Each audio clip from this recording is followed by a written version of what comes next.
É uma alegria poder, mais esta vez, estar com vocês. A quem eu amo na verdade, como diz o João, né? Hoje eu estava em casa.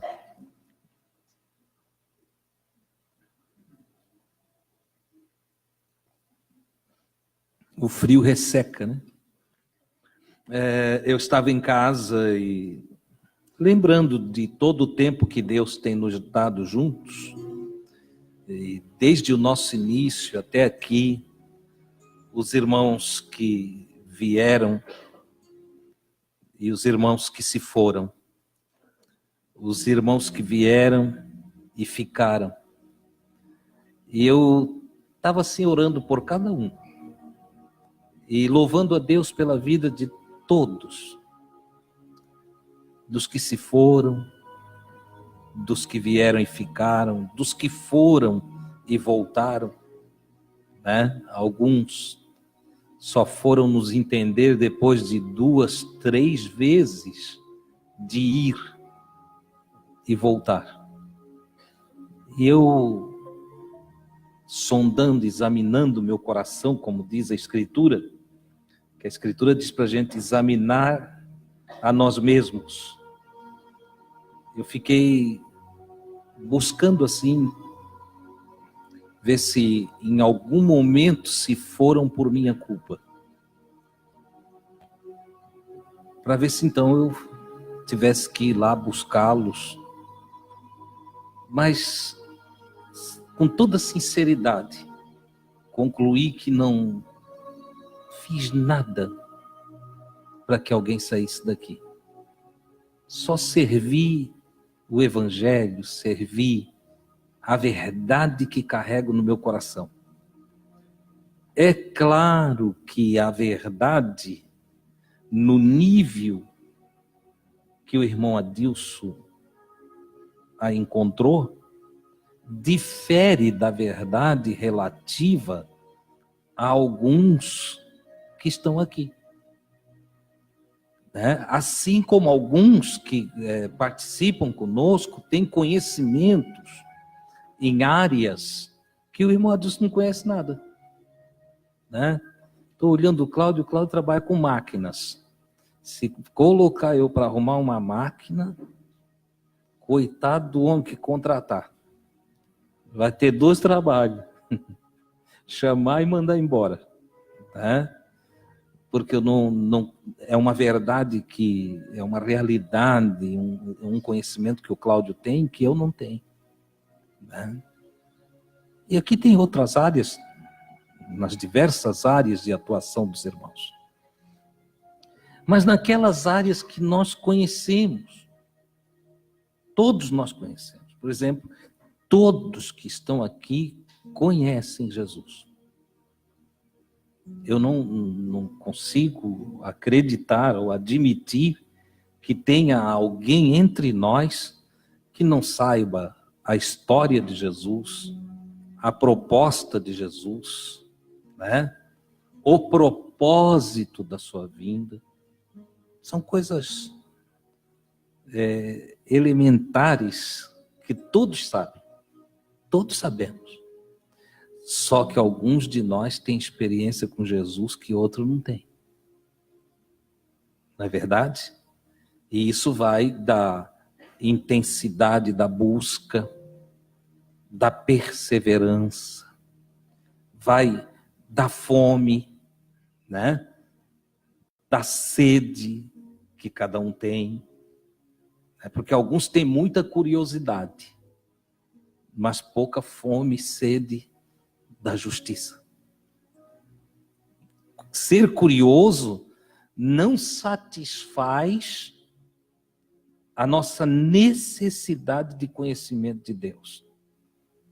A curiosidade não nos satisfaz. E alguns são tão curiosos, querem saber tudo das coisas trincadas da Bíblia, né? Mas no que diz respeito a conhecer o Senhor, ter intimidade com Ele, tirar tempo de qualidade, como a gente ensina no discipulado, Tire um tempo de qualidade com o Senhor. Falar nisso, eu não sei se os discipuladores estão perguntando para os discípulos, né? Se há tempo, está tirando o teu tempo de qualidade. Né? Alguns, infelizmente, esquecem de Jesus. Não é que abandonam Jesus, não é que se desviaram de Jesus, deixaram de estar com Jesus. Vocês me dão licença só um instantinho, tá? Aqui é quente, tá? Essas lâmpadas aqui em cima de mim, ela aquece. Obrigado.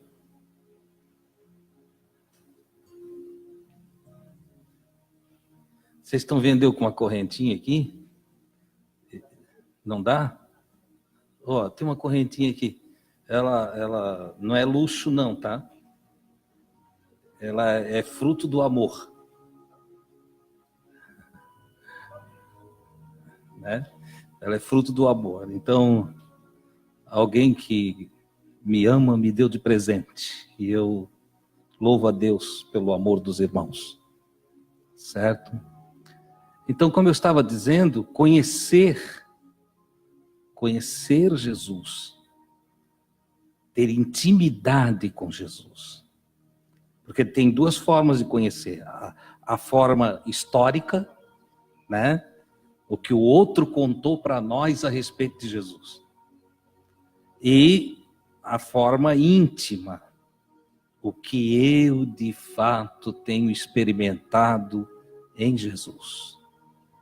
O que eu tenho ouvido de Jesus, direto do céu. Por exemplo, o meu ministério não foi um homem que me deu.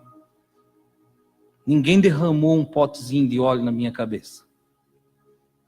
Aliás, se eu dependesse de um cálicezinho de óleo, ainda que fosse desse tamanhinho assim, na minha cabeça eu nunca era ministro.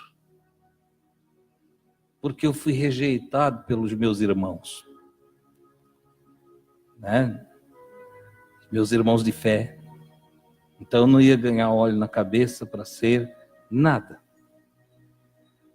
Mas orando ao Senhor, conversando com o Senhor, fui surpreendido várias vezes nessa rua de trás aqui, ó, e na beira-rio, com a voz do Senhor dizendo: Adilson, prega o Evangelho. Na época, quando começou o Senhor a falar comigo, eu pensei assim, estou ficando maluco. Eu pensava. Mas o Senhor foi me mostrando que era Ele, que era a voz dEle. E aquilo foi tão maravilhoso, irmãos, porque daí eu comecei a buscar mais. Eu comecei a entender como é que Deus fala. Deus fala dentro de nós, Ele mora em nós. E Ele se comunica, Ele é espírito, Ele se comunica com o nosso espírito. E Ele começou a comunicar coisas e mostrar coisas maravilhosas. Começou a mostrar onde eu iria passar, aonde eu deveria ir, que lá tinha uma necessidade. E eu comecei a obedecer àquela voz interior, né? Alguns que não têm muita intimidade chamam de intuição, que não está errado. O Senhor nos faz intuir. Vai lá hoje, assim, em tal lugar. E eu ia. Se eu vou lá ver se esse negócio não é doideira minha. Demora para a gente aceitar que é o Senhor falando com a gente. Primeiro que nós temos uma porção de preconceitos. Não é verdade? Olha assim, imagina. A gente olha para a gente e diz, esse Deus vai ficar... Isso não é Deus nada. Mas Deus usa nós. Deus fala conosco. Deus nos guia. Deus tem interesse na nossa vida. Toda a obra de Jesus foi para que nós fôssemos reunidos em um povo, em um só batismo, em um só Espírito, para servir a um só Deus. Aleluia. Glória a Deus. Então tire o seu tempo de qualidade com Deus. Eu estou contando uma experiência minha e mostrando que eu e você não somos diferentes. Jamais olhe para o irmão Adilson como alguém que ora mais do que você, ou que se consagra mais do que você. Não, não pense isso. Eu, diante de Deus, testifico que não é verdade. Se eu posso destacar algo em mim com relação a Deus, é a fome que eu sempre tive de intimidade com o Senhor. Isso eu tive, aí eu não posso falar por você. Certo? Por causa dessa fome interior, eu comecei a priorizar Deus. Priorizar. Você sabe o que isso significa? Sabe o que é colocar Deus em primeiro lugar de verdade? É perder dinheiro para ficar com Deus? Você ser um vendedor e deixar de vender para ficar com Deus um tempinho? Você sabe o que é recusar convite para comer doce? Para ir numa churrascada? Porque você quer ficar sozinho com Deus? Nós cantamos essa noite. Quando tudo deixarmos no altar, só então hás de ver que o Senhor tem poder. Entendeu? Esse é o segredo. Eu estou te falando essas palavras para que você tire o seu tempo com Deus, que você tenha o seu tempo com Deus. Não dependa só das pregações que você ouve aqui. Não dependa só dessa casa. Entendeu? Inicie seu dia com Deus. Durante o dia, como Adão no Éden, antes do seu tropeço, viva aguardando a manifestação do Senhor naquilo que está escrito na sua tradução, na viração do dia, no transcorrer do dia. Deus fala dentro do supermercado. Ele se comunica e revela mensagens na escola, lá no seu trabalho. Entendeu? Ele se manifesta. Ele revela. Glória a Deus. Glória a Deus. Lembro-me de... Eu acho que eu já contei aqui, mas Deus tem propósito. Eu não vim para falar isso aqui, mas... vou concluir com um testemunho que alguns aqui já sabem. Quando eu trabalhava na fábrica, numa tecelagem aqui pertinho, e que eu troquei os meus cafés da manhã e da tarde por oração. Tínhamos 15 minutos das 9 às 9h15 da manhã, e tínhamos também das 3 às 3h15. E eu tirei aqueles minutos, eu recusei o café, e eu disse, eu quero ficar com Deus. E eu me colocava lá num cantinho da fábrica, me assentava lá e ficava conversando com Jesus. Em um determinado dia, quando voltei, eu cuidava de 6 tiás, numa distância que dava de lá a aqui aproximadamente. Andava ali entre os tiás o dia inteiro, 3 de um lado, 3 do outro. Aquilo não parava, mas eu saí daqueles 15 minutos com Deus, irmãos, tão cheio de graça, tão íntimo do Senhor, que quando eu cheguei entre os tiás e a fábrica toda voltou a funcionar, no barulho lá ninguém ouvia ninguém.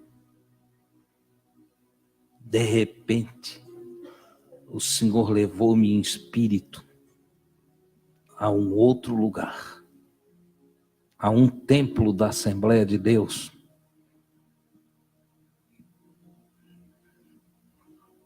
Meu espírito foi lá.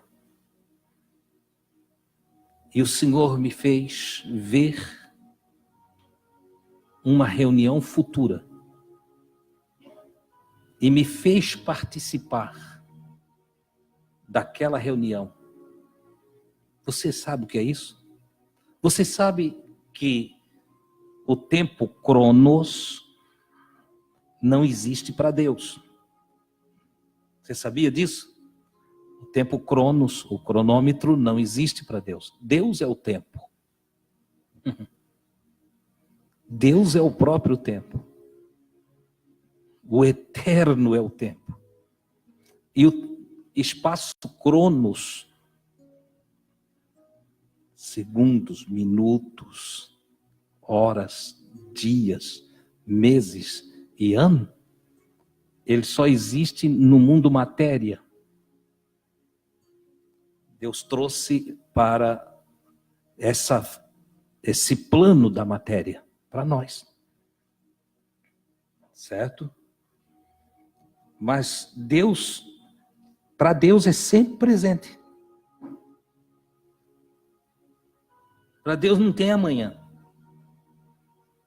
Não tem ontem. Por isso que o tempo verbal que o escritor usa o escritor aos Hebreus usa para mencionar Jesus, se a princípio parece que está errado. Pessoal, Jesus Cristo é ontem, hoje e eternamente. Não parece, Beto, que o tempo verbal está errado? Né? Porque a lógica do tempo verbal seria Jesus Cristo foi, Jesus Cristo é e Jesus Cristo será. Esse seria o tempo verbal correto, não é isso? Mas não, para Jesus não cabe esse tempo verbal, porque Jesus Cristo é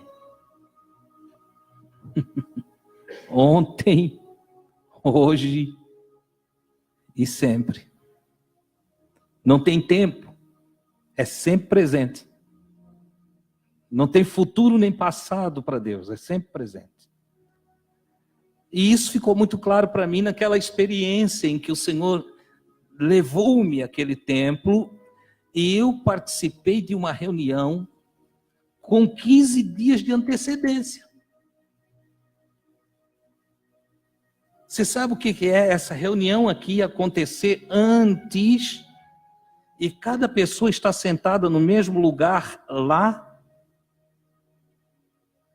E você vê as mesmas pessoas e você olhar e simplesmente saber tudo a respeito de todos. Isso é uma palavra que nos dons do Espírito é a palavra da ciência. Nos dons espirituais de Coríntios, chama-se palavra da ciência. É uma pitadinha da onisciência divina repartida com um mortal.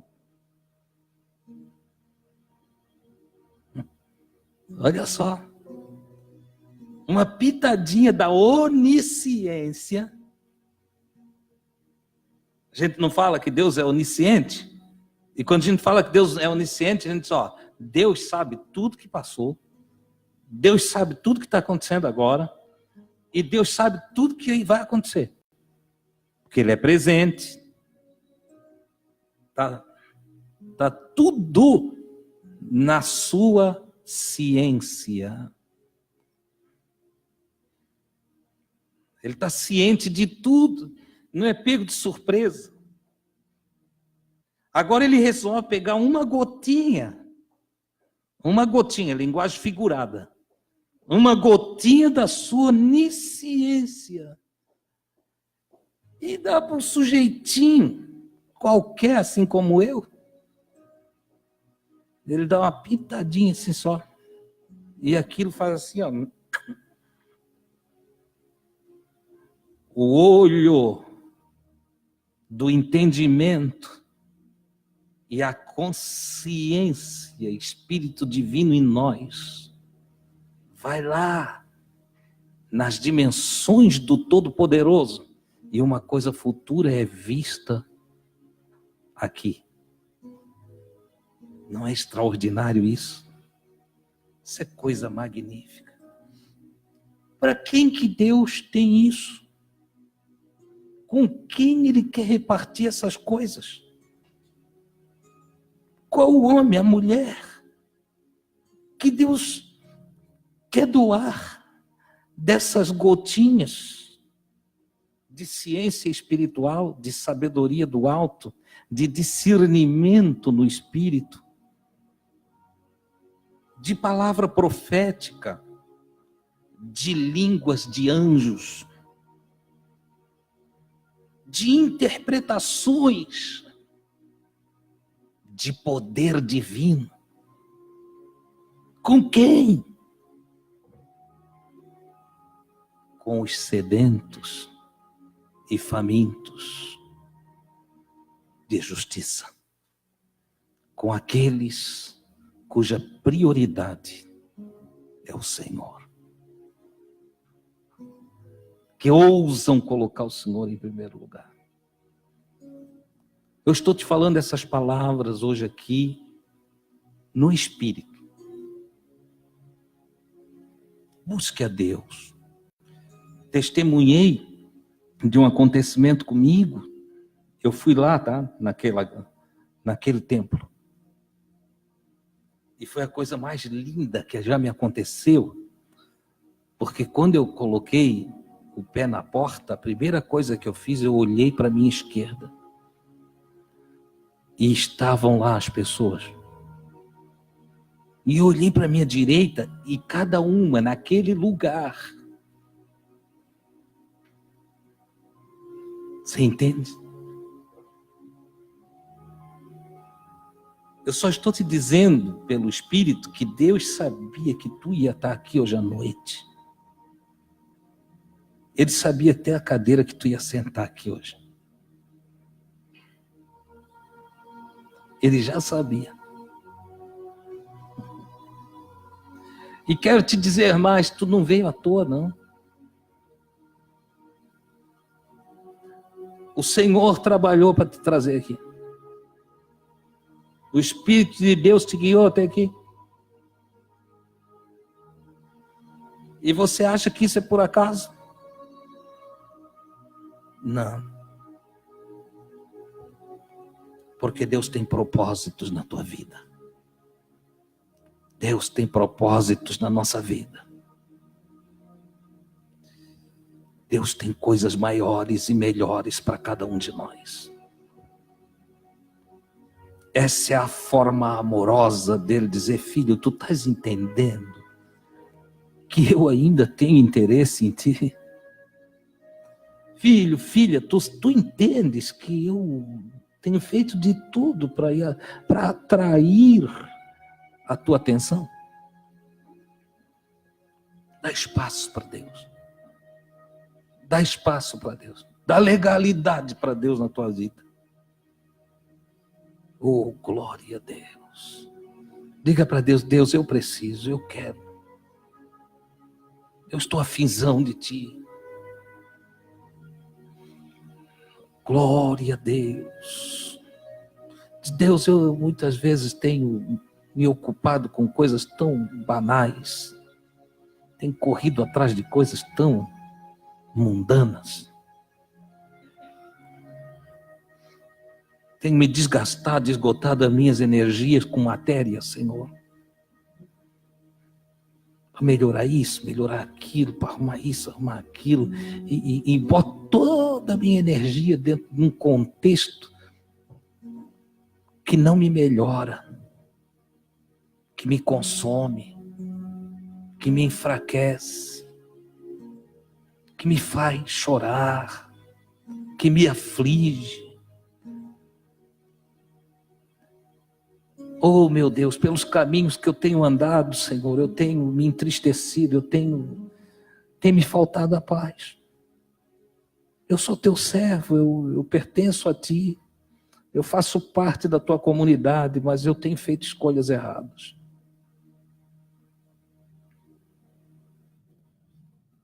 O Santo Espírito do Senhor fala conosco nesta noite, porque o Senhor nos ama.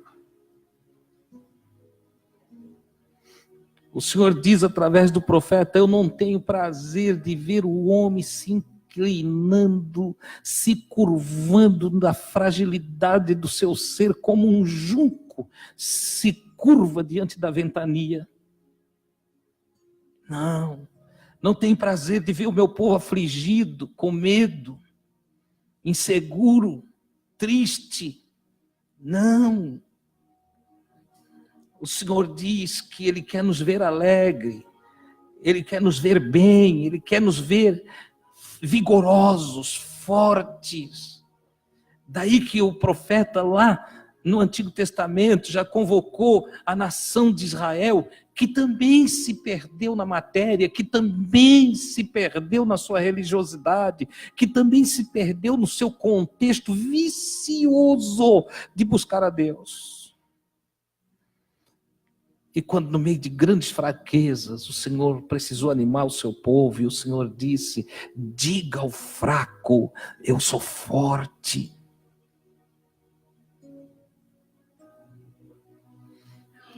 O Senhor mandou consoladores ao seu povo.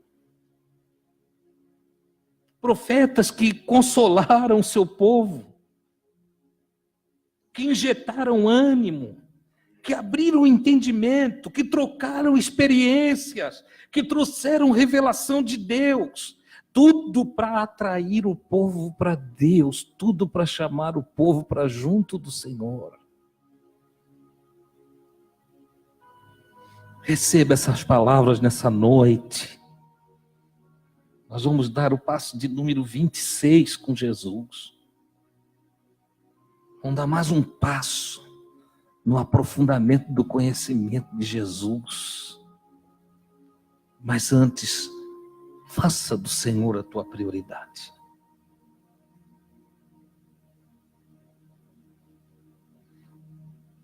Nesse passo de número 26, nós encontramos uma lição magnífica. Claro, a lição sempre emanando de Jesus.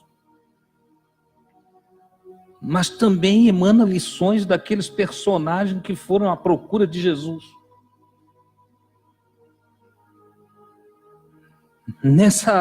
Nesse caminhar com Jesus, nós vamos encontrar Jesus, os fariseus e os mestres da lei.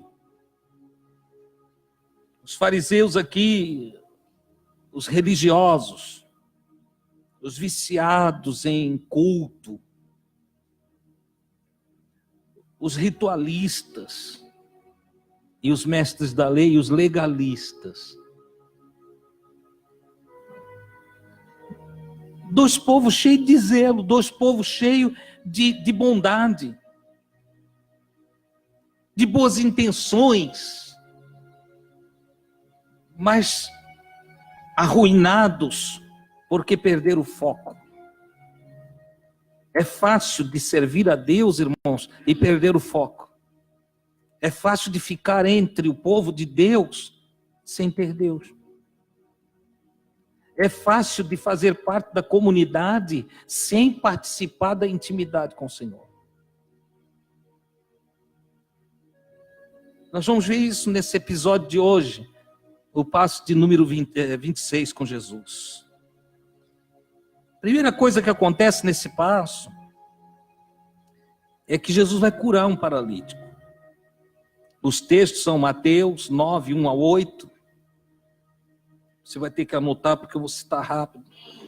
Marcos 2, 1 a 12 e Lucas 5, 17 a 26. Você entende? Os três textos falam a mesma história. Se você ler aí nos evangelhos, vai ler uma história de cada vez, contada por evangelistas diferentes, com detalhes diferentes. Nós juntamos todos os detalhes, fizemos um texto só, uma fusão dos evangelhos.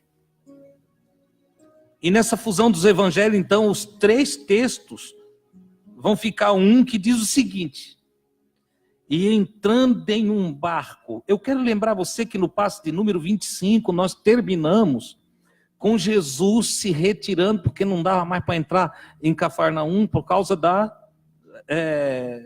aliás, ele não conseguia mais entrar em cidade nenhuma, por causa do leproso que, não obedecendo ele, acabou contando para todo mundo o que ele fez. E aí as multidões não largavam mais Jesus. Jesus começou a ficar em partes separadas, fora da cidade, entende? Para ele poder orar, para ele poder ter um momento a sós com ele e o Pai. Certo? Agora ele volta para a cidade. E entrando em um barco, ele nesse episódio de número 25, eu cometi um equívoco aqui, quando eu disse que ele estava em Cafarnaum. Não, ele estava na Galileia, na Judéia, ele estava num trânsito na região. E agora, no passo de número 26, ele vai entrar num barquinho, aí sim, para voltar para Cafarnaum. E entrando em um barco, ele atravessou o mar e foi para a sua cidade, Cafarnaum.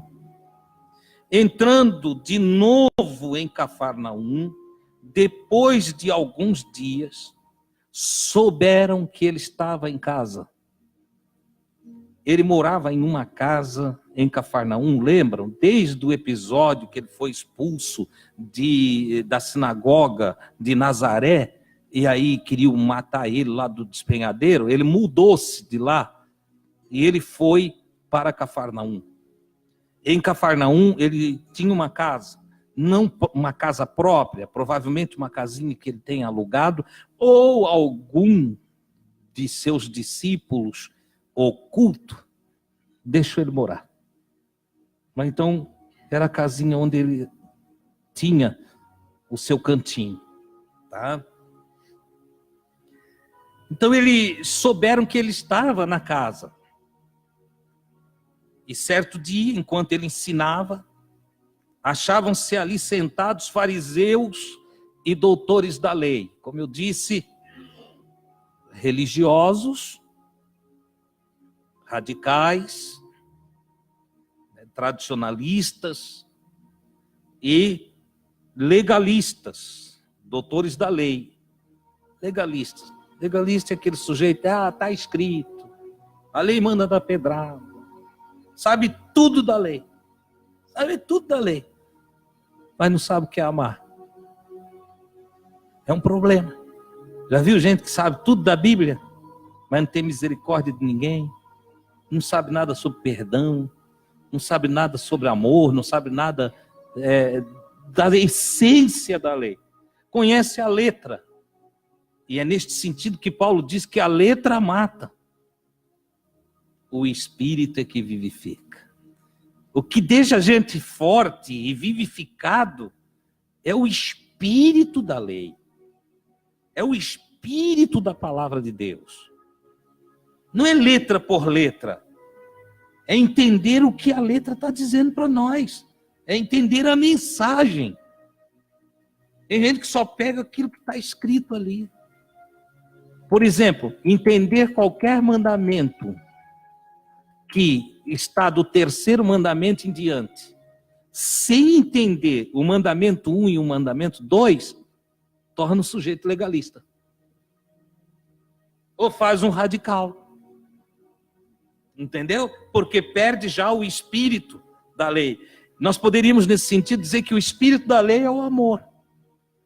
E o amor é Deus. O amor é Deus. Então, o espírito da lei é o próprio Deus. Quando eu me torno um legalista, eu acabo não entendendo Deus. Porque se eu fico só com a letra, eu perco a essência divina. Foi apanhado em pecado. A lei diz que é para dar pedrada. Mas se eu conheço Deus, Deus é misericordioso. Deus é perdão. Deus é bondade. Deus é salvação. Aí todo o restante do mandamento serve para me inibir. Me inibir de fazer errado. Mas o que prevalece na relação com o próximo é o que Deus faz por mim. Eu falho tanto e Deus não me dá pedrada. Eu tropeço tanto e Deus estende a mão para me juntar. Eu deixo tanto a desejar e Deus carinhosamente fala comigo para me corrigir. Olha o espírito da lei, que é o espírito do Cristo, que vem e faz dar sentido à lei de Deus. Ele só não anula a lei, mas eu cumpro a lei. E ao cumprir a lei, ele demonstra seu amor, sua caridade, sua benignidade, sua longanimidade. Ele demonstra tudo de bom que há em Deus para a nossa vida. Não é maravilhoso? Estavam ali os legalistas, os radicais, os zelosos sem entendimento. Há que se fazer justiça aos fariseus. O zelo deles era grande pelas coisas de Deus. Eram zelosos, vindo de todos os povoados da Galileia, da Judeia, de Jerusalém. E ele, Jesus, tinha poder do Pai, poder do Senhor para operar curas. Olha só, está tudo reunido ali, Jesus está ensinando, eles estão curiosos do que Jesus vai ensinar, os legalistas pegando palavra por palavra que Jesus estava falando e fazendo análise crítica.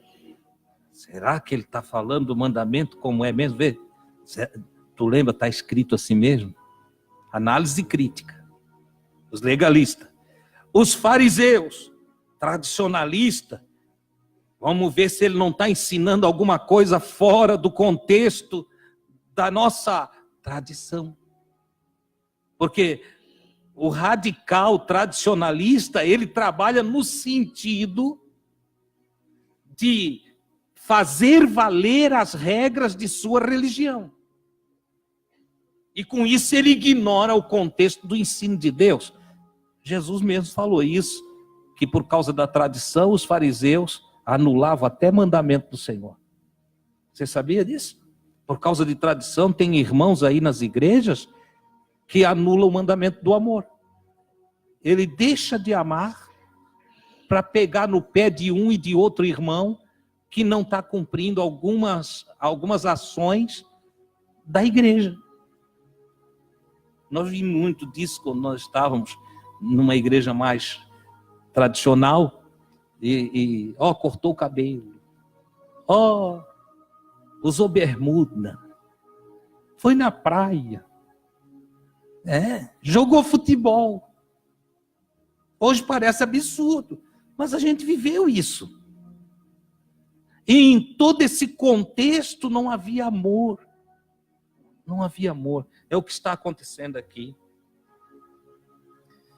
E tantos foram os que se aglomeraram, que já não havia lugar nem na porta da casinha de Jesus. E ele anunciava a palavra. Então ficou tanta gente para ouvir, que no fim não cabia nem, não tinha mais como passar na porta. Imagina o calor. Aí vieram lhe trazer um paralítico, transportado por 4 homens, 4 amigos, que viram um outro amigo deitado numa cama. Disseram, não, nós vamos levar lá. Ouvimos falar tanto desse Jesus. Ou alguns deles já tinham até conversado com Jesus, não sei. Eles tinham uma fé tremenda. Uma fé que é a fé mesmo original, pistis. Porque a fé original, eu já falei, vou repetir para vocês gravar, tá bom? A fé original nos traz confiança, ousadia e coragem. Entendeu? Nos enche de coragem, fidelidade, ousadia e coragem, né? Ousadia, confiança, coragem, fidelidade. A fé que não me faz fiel não vale de nada. Entendeu? Se a minha fé não faz de mim um fiel, não é pistis, é uma fé falha. A fé que não me faz ousado não vale de nada. Não é assim? A fé tem que me fazer ousado. Ah, irmão, eu tenho uma fé em Deus, irmão. Fala de Jesus para aquela mulher ali, fala. Ai, não, eu não sirvo para isso, eu não tenho chamado. Ai, eu... Entendendo? Ah, irmão, mas nem todo mundo tem o dom de falar, mas tu fala para pedir comida, tu fala da vida dos outros, tu fala para ganhar o teu marido, a tua mulher, tu fala para os teus filhos, tu fala. Então, como não vem falar de dom de falar? Agora, até papagaio fala.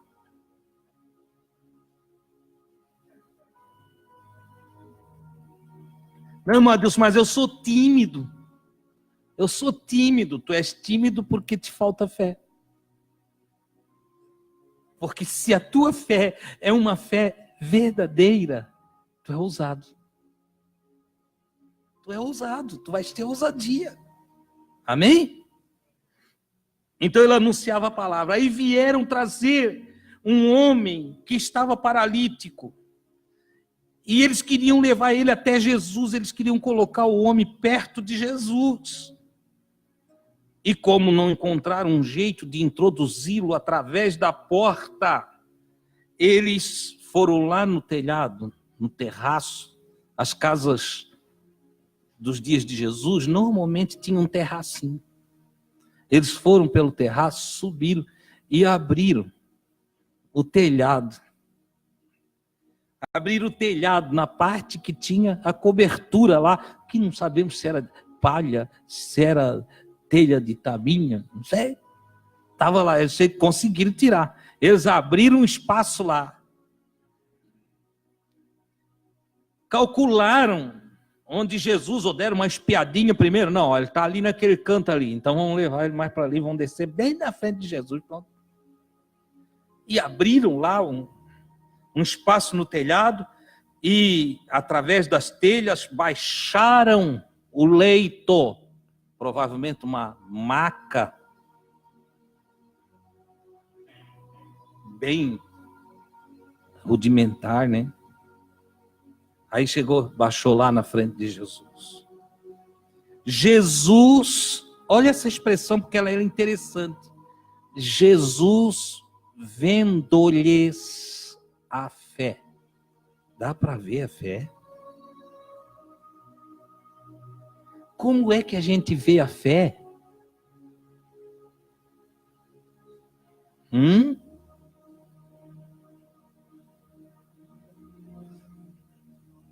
Pelas obras. Pelas obras. Por isso que o irmão Tiago diz que a fé sem obras é morta. E ele vai mais longe. Ele diz assim, ó, mostra-me a tua fé e eu te mostrarei as minhas obras. Esse negócio, eu creio em Jesus, mas faz tudo do avesso. Não, eu sou crente. Eu estou esperando Jesus voltar, mas não queria que ele viesse agora, não. Está esperando nada. Não, eu tenho muita confiança no Senhor, irmão. Eu tenho confiança. Mas sabe, né? Não queria morrer agora.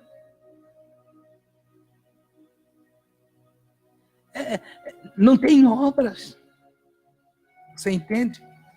Ora, Jesus viu a fé desses moços, desses homens, porque eles demonstraram a fé com atitude, com ousadia, com coragem, com fidelidade ao seu amigo. Nós viemos até aqui, não é daqui que nós vamos recuar. Mas está obstruída a porta. Olha, um homem de fé, ele transpõe os obstáculos. Um homem de fé não olha para a altura do Golias. Um homem de fé, ele não olha para o número de leões na jaula ou na cova. Um homem de fé não tem medo do fogo. Um homem de fé atravessa as águas do mar. Oh, aleluia! A fé me dá ousadia, me dá coragem.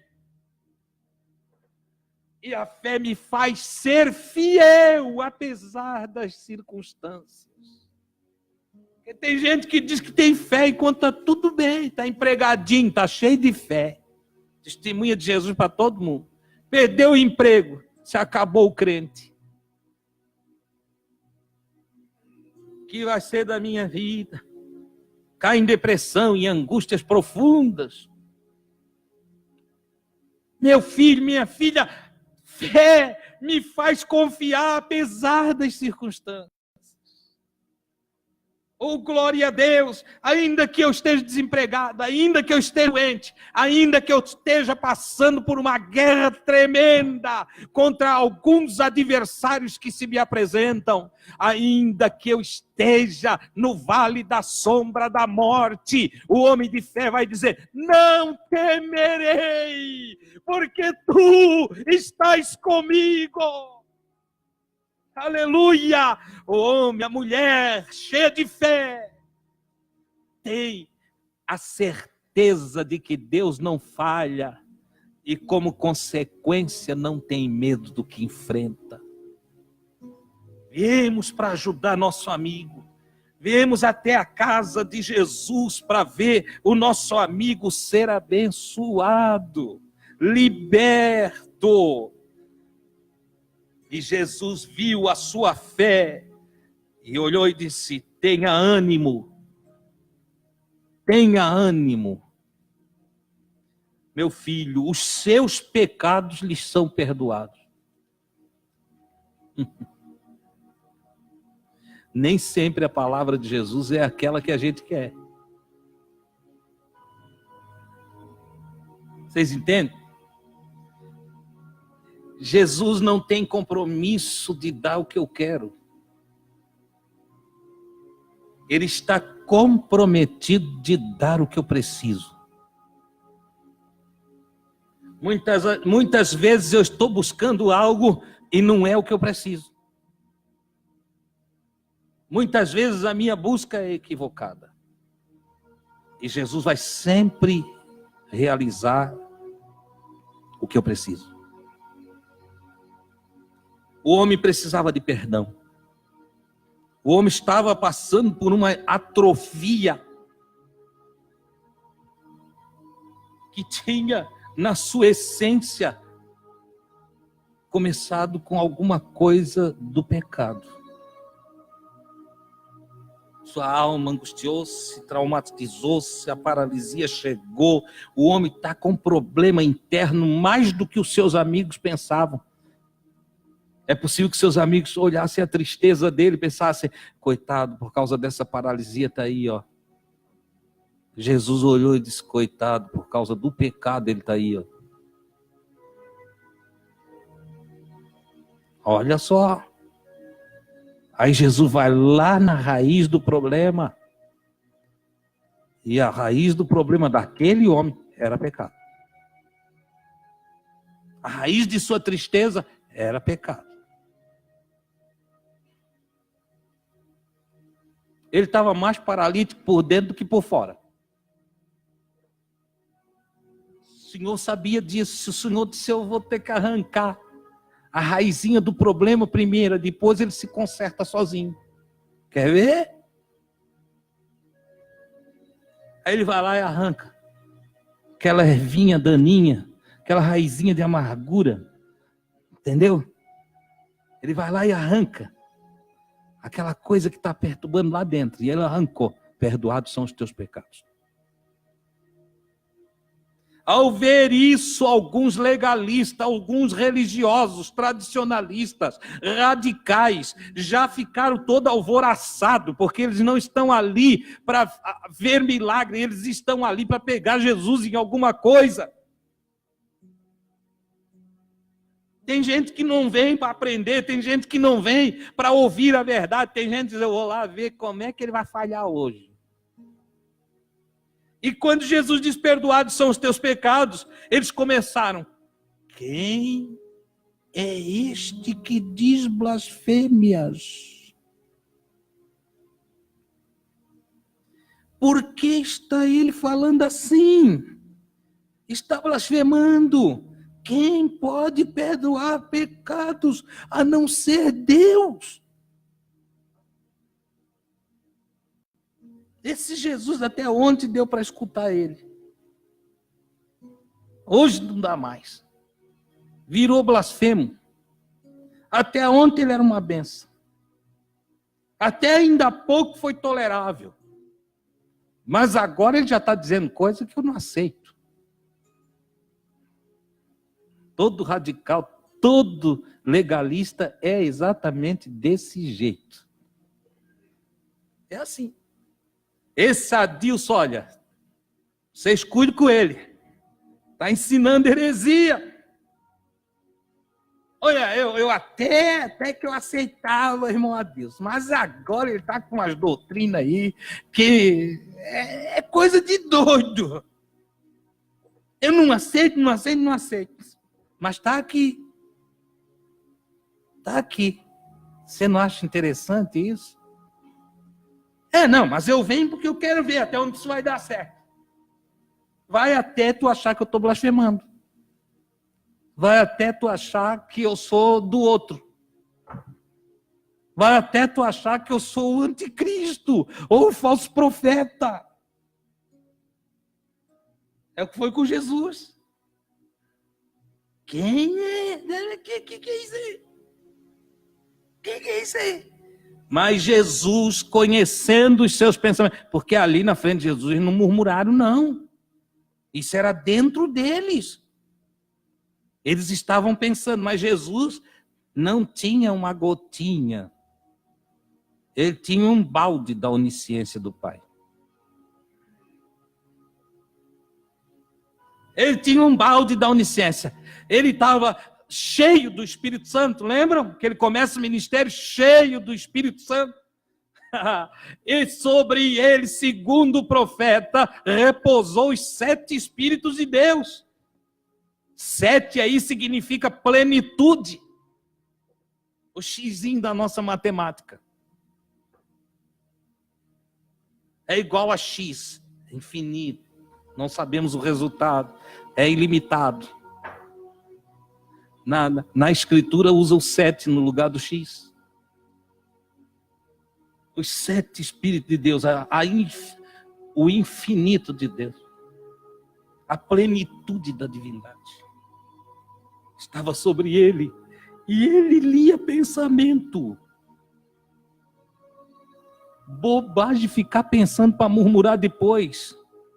Na presença de Jesus, ele sabe, ele conhece os pensamentos. Mas Jesus, conhecendo seus pensamentos, respondeu-lhes: por que raciocinam e têm esses maus pensamentos em seus corações? Por que vocês estão pensando mal de mim aí? Com efeito, o que é mais fácil dizer ao paralítico?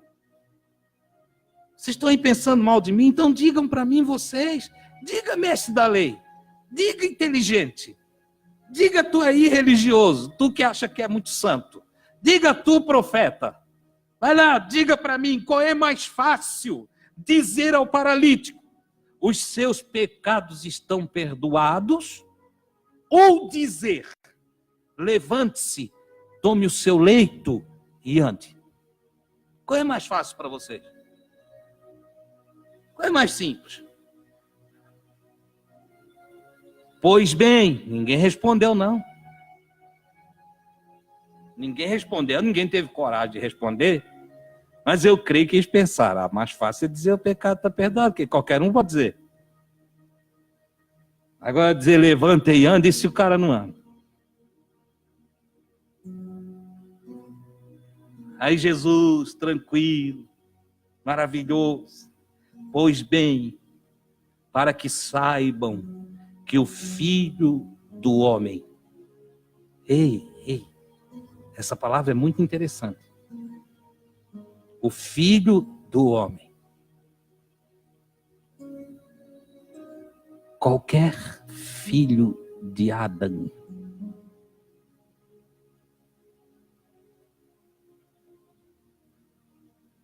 Filho do homem não é só Jesus, é eu, é você. Qualquer filho de Adão. Adão, que nós chamamos de Adão, na nossa tradução, levando o nome próprio, mas que lá no Gênesis é Adão, no hebraico, se refere à humanidade. Qualquer filho da humanidade. Jesus foi um humano, como eu e você, para que saibais que os filhos de Adão, ele usou o singular, que o filho de Adão, filho da humanidade, tem poder de perdoar pecados na terra. Você sabia que você tem poder para perdoar pecados?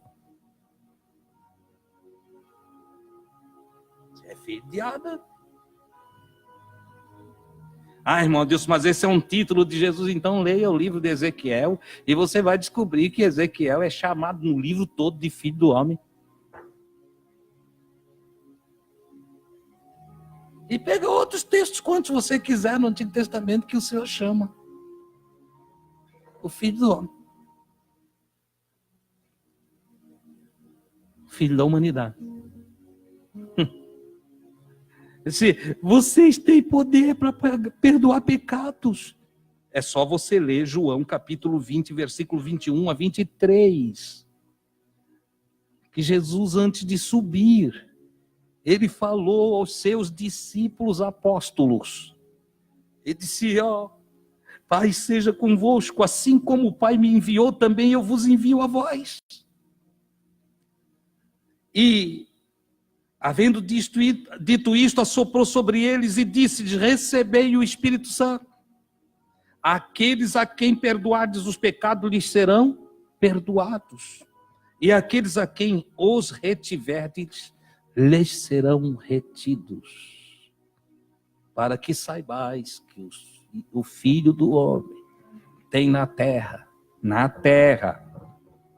poder. Você já viu irmão dizer, eu não perdoei porque eu não consigo. Tu tem poder para perdoar, rapaz.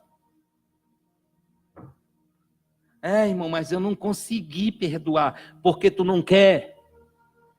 Mas tu tem poder para perdoar. Para que saibais que o Filho do Homem tem na terra poder. Eu lhe ordeno, levante-se, tome o seu leito e vá para a sua casa. Você conseguiu entender uma coisa? Jesus perdoou o pecado e disse, agora tu te levanta, pega o leito e vá para a tua casa. O que amarrava o homem eram os seus pecados. Sabe o que é que nos impede de progredir? Sabe o que é que nos impede de ser vitoriosos? Pecado. A desobediência. O colocar o Senhor em segundo plano, que é a quebra do primeiro mandamento. O não dar muito valor para os irmãos que estão em volta de nós, que é a quebra do segundo mandamento. O cobiçar as coisas só para nós, que é a quebra de outro mandamento. Me apresente seus problemas de fraqueza e eu te apresentarei as leis de Deus que tu estás quebrando. Se apresente diante de Deus para obediência e santificação. Guarda a lei do Senhor e eu apresentarei para o mundo um homem e uma mulher poderoso, poderosa. Oh, glória a Deus. Aprendam isso.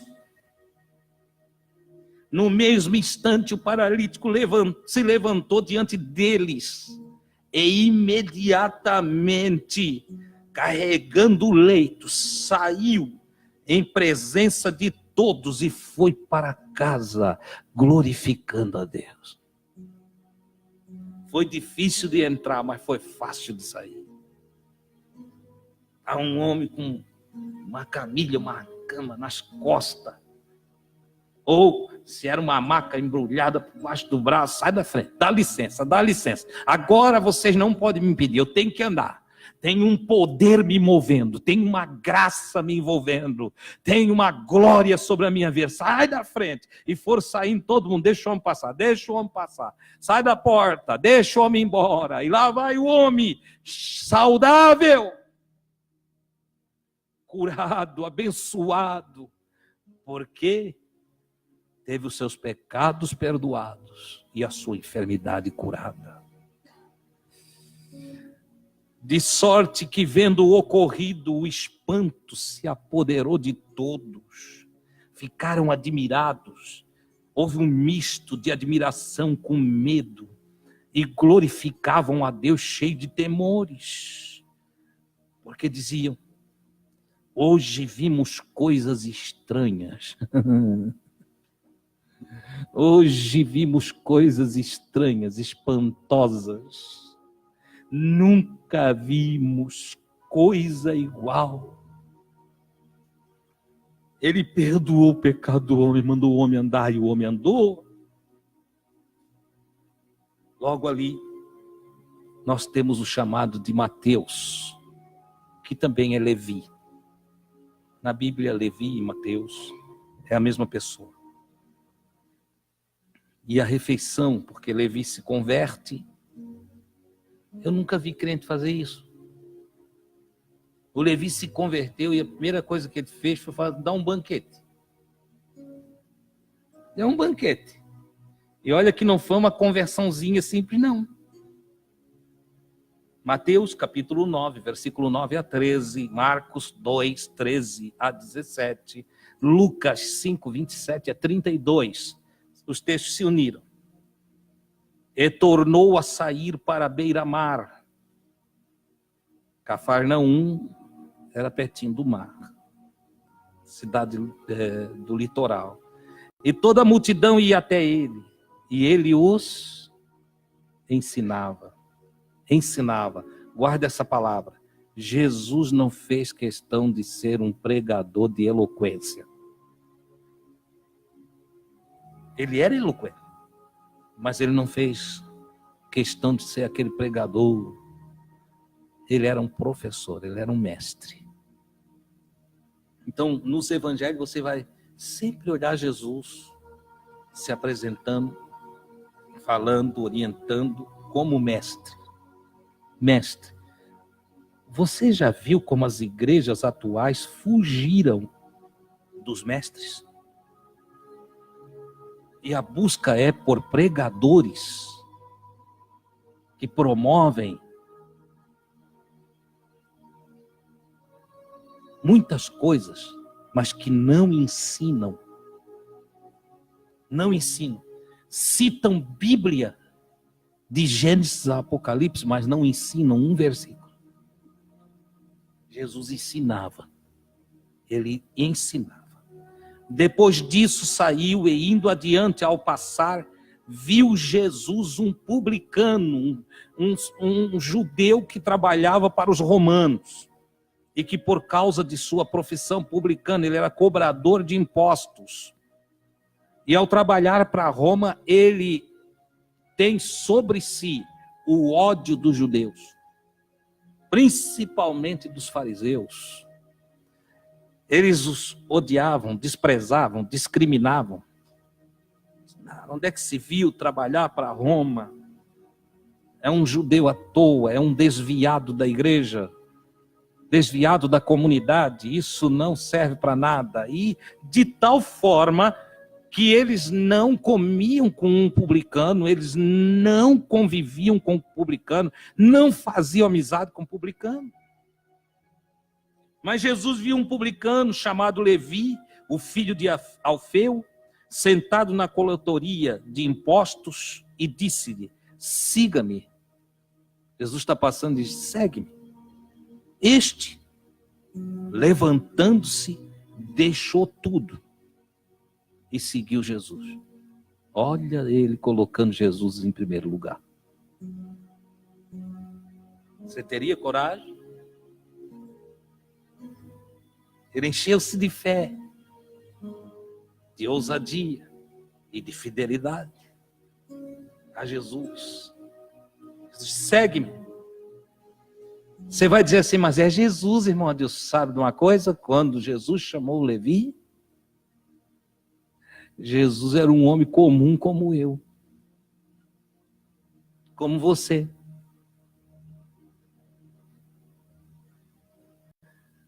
Segue-me, o Levi largou tudo, seguiu ele. Alguns não conseguem nem seguir, quanto mais deixar tudo.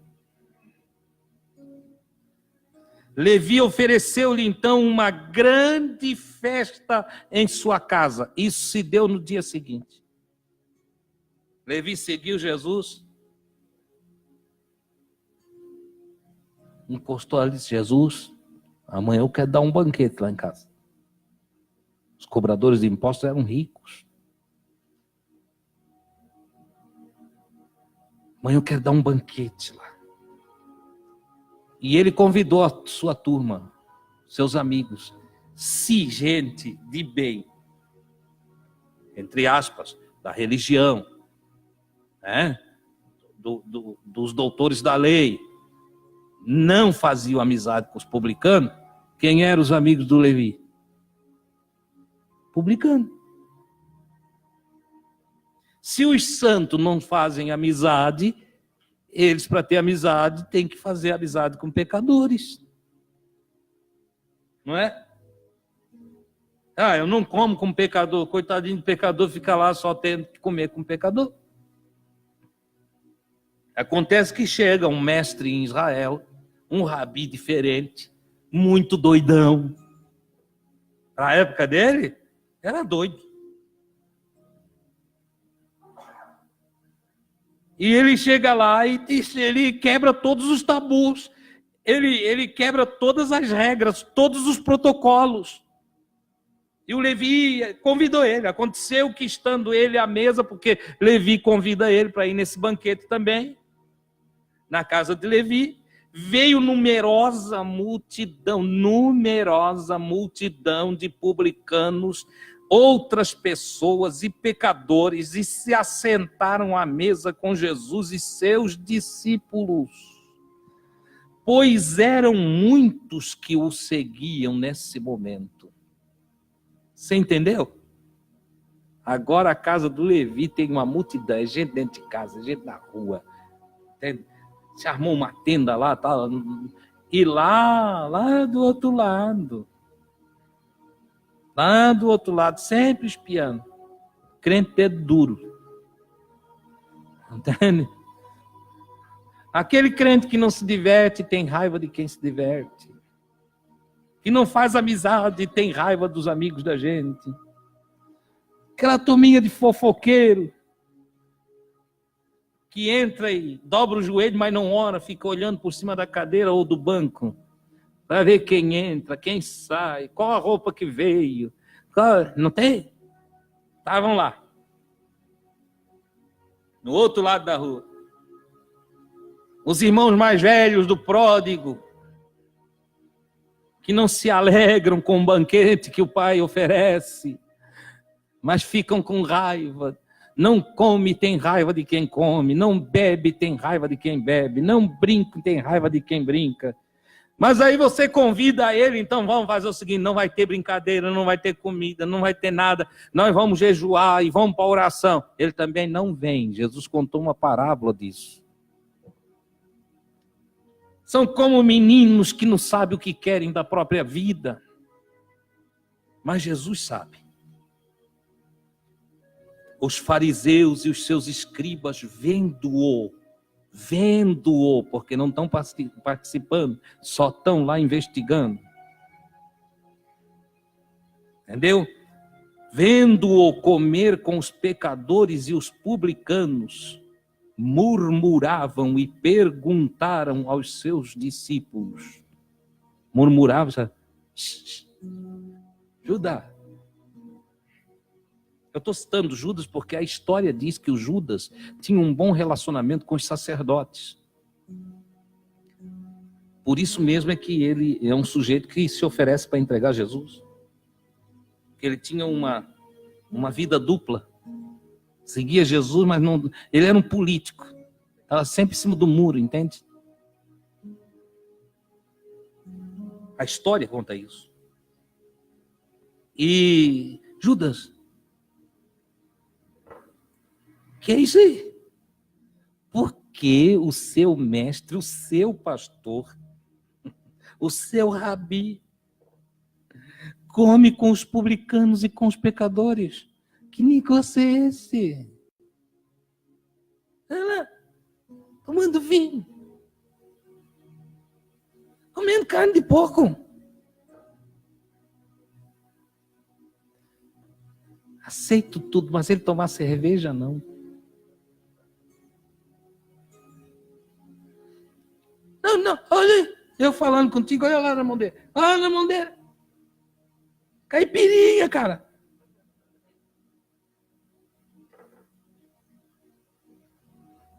Porque seu mestre come com os publicanos e os pecadores? Vocês pensam que eu estou falando bobagem? O próprio Jesus se coloca e diz: o Filho do Homem veio comendo e bebendo, e vocês dizem, ele tem demônio. Não, melhor. Vocês falam de João Batista que não comia nem bebia. Tem demônio. E o Filho do Homem vem comendo e bebendo. E vocês dizem, é comilão de carne e beberrão de vinho. Chamavam Jesus de alcoólatra, irmão. Porque é um povo que não sabe o que quer. É um povo que não é feliz e que não quer que ninguém seja feliz. É um povo que não perdoa e que também não quer que perdoe ninguém. É um povo que não está aqui, é para apedrejar, é para apedrejar. Esse negócio de não apedrejar é ruim. São legalistas. Eu fiz uma interrogação aqui. Jesus come com os pecadores. Os fariseus e os escribas ficam horrorizados. Jesus era liberal?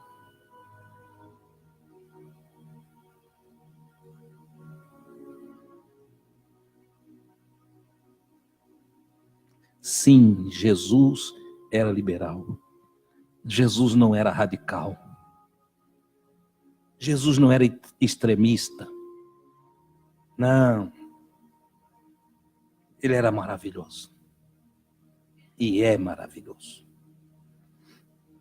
Ele, Jesus, ao ouvir o que diziam, ele tinha um ouvidinho afinadinho, viu, irmão? Lá no portão falou, Jesus já... Ao ouvir o que diziam, tomou a palavra e respondeu-lhes: não são os que têm saúde que precisam de médicos, mas sim os doentes. Vocês estão saudáveis? Vocês estão bonzinhos? Está tudo certinho? Então vocês não precisam de mim. Vamos cuidar da vida de vocês. Vamos tocar a vida de vocês.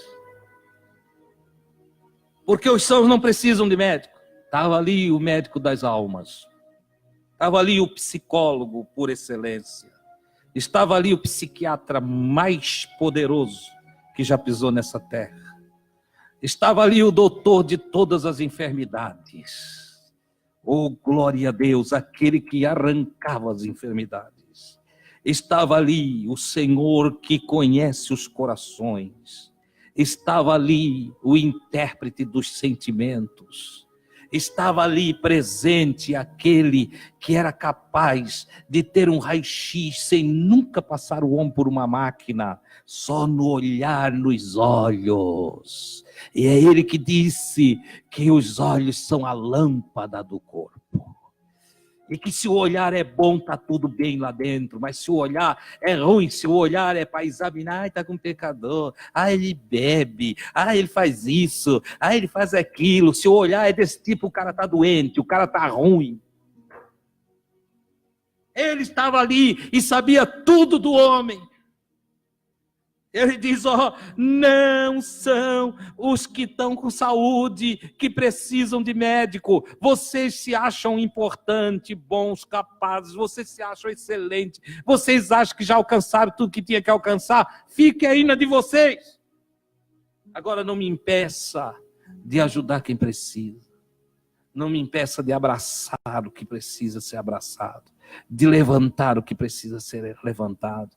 Não me impeça de dar oportunidade para quem busca uma oportunidade. Não me impeça de falar o que o Pai do céu mandou falar. Você entende? Vão! Vocês religiosos, vocês mestres da lei, vocês escribas, escritores de livros, vão, pois, e aprendam o que significa. Misericórdia eu quero e não sacrifício. Que pena que as horas foram embora. Porque tem uma coisa interessante aqui. O que eu conheço de crente que quer sacrificar ao Senhor. Porque é mais fácil sacrificar do que se exercitar na misericórdia. É mais fácil jejuar uma semana do que perdoar um irmão. É mais fácil dar um bolo assim de oferta. Entendeu? De dízimo, de oferta. É mais fácil. Dar dinheiro para a missão. Do que tirar tempo para conversar, amar, orar junto, tratar da alma ferida. Mas diz o Senhor, e Jesus aqui cita o profeta Oséias no capítulo 6, versículo 6, porque eu quero a misericórdia e não o sacrifício, e o conhecimento de Deus mais do que os holocaustos. Por isso Jesus diz, vão e aprendam, vocês não são doutor, vocês não sabem tudo de Bíblia, vocês não conhecem tudo da religião, vocês não escrevem os conceitos e preceitos para o povo. Então vão lá e aprendam. Misericórdia quero e não sacrifício. O que isso quer dizer? O que isso significa? Aqui está a diferença entre Jesus e os outros rabinos. Os outros rabinos citavam os profetas. Jesus ensinava o que o profeta queria dizer. Os outros rabinos citavam os mandamentos. Jesus dava sentido para o mandamento. Quando recebo o chamado para o ministério, o Senhor manda eu pregar evangelho. E na pregação do evangelho, o Espírito Santo começa a me ensinar e ele diz, ensina meu povo. Ensina meu povo. Hoje eu estou aqui ensinando vocês.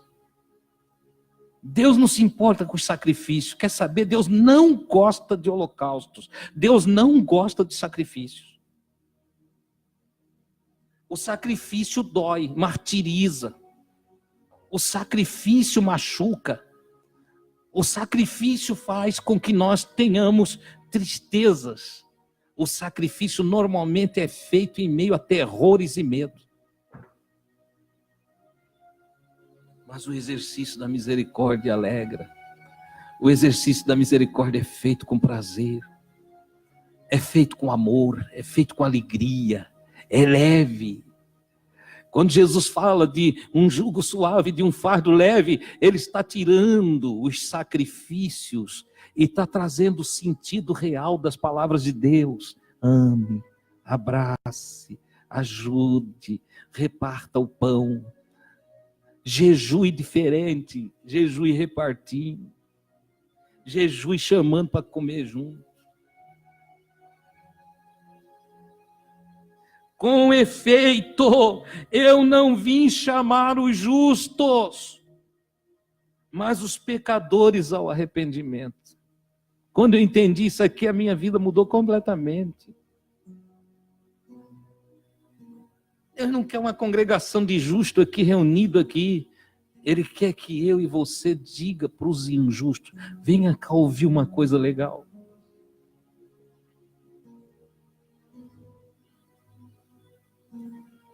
Venha cá. Os justos devem trabalhar para Deus. convidando os injustos para participar da sua vida, para que a sua justiça seja semeada no coração do injusto. O justo deve se aliar no sentido de trazer para perto de si os injustos, para que o injusto veja brilhar a sua luz, vendo as suas boas obras, e deseje ser como você. E só assim nós cumprimos a função de sal da terra e luz do mundo. Não é abandonando os que gostamos, os que conhecemos, os que só porque eles não estão certinho, só porque eles não estão fazendo como eu quero, como eu faço. Não. Brilhe a vossa luz diante dos homens. Oh, glória a Deus. Fique com essa palavra nessa noite. Aprenda. Misericórdia quero. Você sabe o que é isso? Você já parou para pensar nessa palavra? Muitas vezes. Já parou ou não? Vai para casa e começa a pensar. Misericórdia o Senhor quer. Misericórdia. Miseris. Miserável. Cardia. O miserável dentro do coração de vocês eu quero. Olha só. Misericórdia. Colocar o miserável dentro do coração. Vão e aprendam. Misericórdia. Olha, cardia, né? Misericórdia. Então, olha lá. Coloque o miserável dentro do coração de vocês. Isso é o que eu quero. E não sacrifício. Quero orar com você nessa noite. Você que nos ouviu em casa. Faça o mesmo. Você conhece algum miserável? Tem alguém que você olha e diz, esse aqui, meu Deus, o que vai ser disso? Bota ele dentro do teu coração. Oh, glória a Deus, Jesus mandou os doutores da lei aprender isso. E nós, os pequeninos do Senhor, devemos aprender e exercitarmos nesta verdade. Olha, irmão, Deus, tem aquela pessoa lá, eu não posso ver ela. Olha, põe ela dentro do coração. Põe dentro do teu coração. Ah, irmão, mas tem lá um que não dá. Não cabe. Pede para o Senhor te dar um coração novo. Ele dilata o teu coração. Oh, glória a Deus. Nessa oração nós vamos orar pela Ana Paula. Por Ana Paula, sobrinha do Edson. Está na UTI. A Sandra está enferma, pede oração. Nara e Mauro, restauração no casamento. Eis uma coisa que eu oro, mas cujo efeito só é possível se os dois se assentar e conversar, né?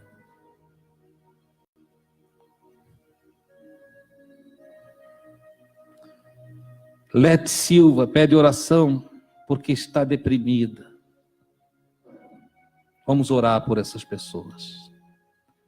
Pai do céu, eu te dou graças pela palavra que nos destes hoje à noite, pela forma maravilhosa com que tu trabalhastes aqui, e naquelas pessoas que lá nos lares nos ouviram, e aqueles que ainda vão assistir os vídeos e vão ouvir a tua mensagem. Procurei ser fiel à tua palavra, sem me desviar para a esquerda nem para a direita. No equilíbrio dos que enxergam a verdade, caminhei, Senhor, em caminho reto, passando aos teus filhos tudo aquilo que me trouxestes ao coração. E nós saímos daqui hoje à noite, Senhor, com o desejo de nos exercitar nessa vida de misericórdia, de bondade, de amor, nesse processo de aperfeiçoamento com o qual teu Espírito trabalha em todos nós, limpando-nos pela palavra, purificando-nos e preparando-nos para o grande dia do encontro contigo, meu Senhor. Oh, glória a Deus. Eu recebo a tua palavra de todo o meu coração. É o meu prazer, Senhor. Eu quero viver toda a tua proposta. Reina em nós, Senhor, reina em nós, venha o teu reino, seja feita a tua vontade.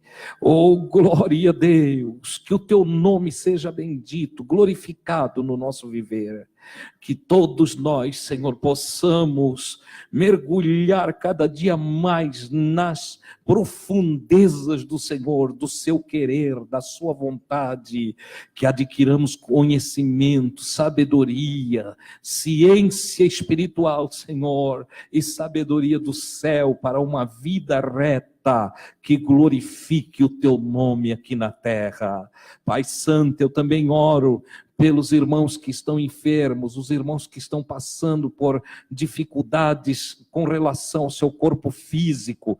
Oro pela Lete Silva, Senhor, que pede oração, está deprimida, está enfrentando, Senhor, crises. Eu rogo a tua ajuda, ó Pai Santo, para essa vida que precisa do teu socorro, da tua graça e das tuas misericórdias. Oro, Senhor, por esta pessoa que está enferma aqui, Senhor, a Sandra, e que está precisando da tua ajuda também, da tua graça. Oro por Mara e Mauro, que estão precisando consertar as suas vidas, para que também então conserte o seu casamento. Eu não sei como tu ages, Senhor, nestes casos, mas eu sei que o teu Espírito Santo pode iluminar a Nara e também o Mauro. O teu Espírito Santo pode levar equilíbrio, pode fazê-los frutificar espiritualmente, e eles juntos podem enxergar a si mesmo, e um pode desejar ser bondoso para com o outro. Senhor, rogo a tua ajuda nesse processo de recuperação do lar. Oro, meu Deus, também pela Ana Paula, sobrinha do irmão Edson, que está na UTI. O Senhor sabe como fazer, o Senhor sabe como agir, o Senhor pode ajudar esta filha. Eu oro ao Senhor no nome de Jesus, rogo a tua graça e a tua bênção a todos que aqui vieram e a todos aqueles que nos assistindo em casa, Senhor, têm ouvido a mensagem, no nome de Jesus. Graças a Deus. Vão na paz.